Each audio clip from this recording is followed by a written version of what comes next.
We have a country that 72% want something different. If the Democratic Party can't produce something different that 72% of people want, then why do we exist? What are we here for? I mean, the country is clamoring for change. And what are we going to offer them? The same stuff? It doesn't make any sense, Jake.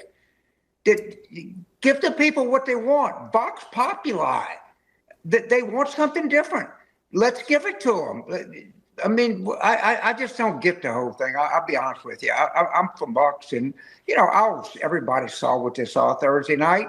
That's lifelong Democrat and Clinton shill James Carville struggling to understand what conservatives have been saying for decades. Welcome to Nerk News, I'm Nerkish, and the Great Awakening continues as more and more disaffected liberals are questioning their leaders from the bottom of the slippery slope they helped create. So what happens? What do you think the Democrats should do?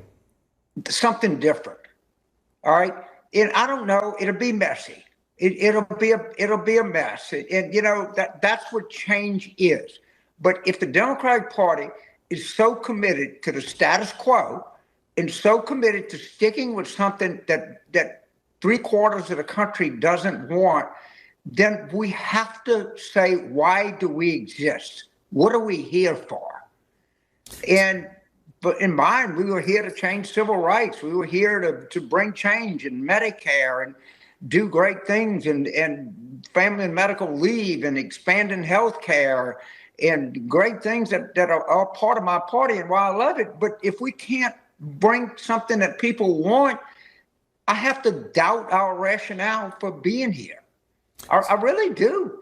The rationale is that you've been played. You're all tools that Democrats have used and discarded once you stop serving a purpose. I mean, I gotta say, I'm always a little shocked when people like him didn't see this kind of stuff coming from a party that's increasingly anti-American and has been bashing old white men and anyone that's not part of the liberal hive mind for decades. When you start speaking in a language that people don't speak, they resent that. And if you start speaking like NPR, you're going to lose votes. So I tell people, there's one term that I just don't like, the term communities of color. I don't know what the hell it means. So I live in New Orleans. So they got 3 guys on the street corner. I said, hey, fellas, how are things in the community of color today? They said, what's this son of a bitch talking about? Seriously, Jive-ass bastard out of here. All right?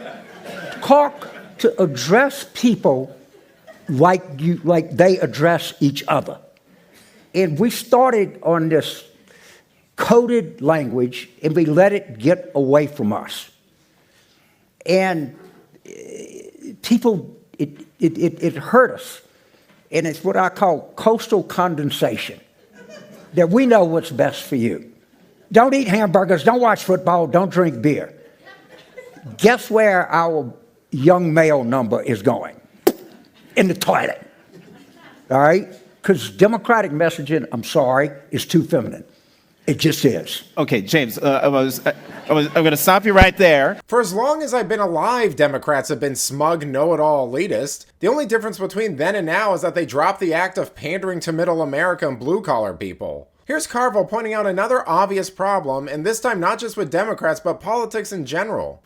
And you said, and I quote, I think Democratic culture has too many preachy females. It's too much, don't eat hamburgers, don't watch football, wear a condom. Like, man, shit, leave me the fuck alone, okay? Like, I got a goddamn life to lead. And then he said, I call this cosmopolitan condensation. James. There are a lot of people for whom, saying that there are too many preachy females might sound like you're a 20th century man in a 21st century country that has changed. So what's wrong with people saying, and by the way, it wasn't Democrats saying don't watch football. That was Republicans, but that's a digression. Talk to me and other people for whom what you said there is uncomfortable, maybe to some unconscionable. Listen to NPR. Read what comes out of there, all right? And you can see it. And I'm sorry, there are too many preachy females in Democratic campaign culture, all right? And we come across to people as judgmental, and that's not good at all.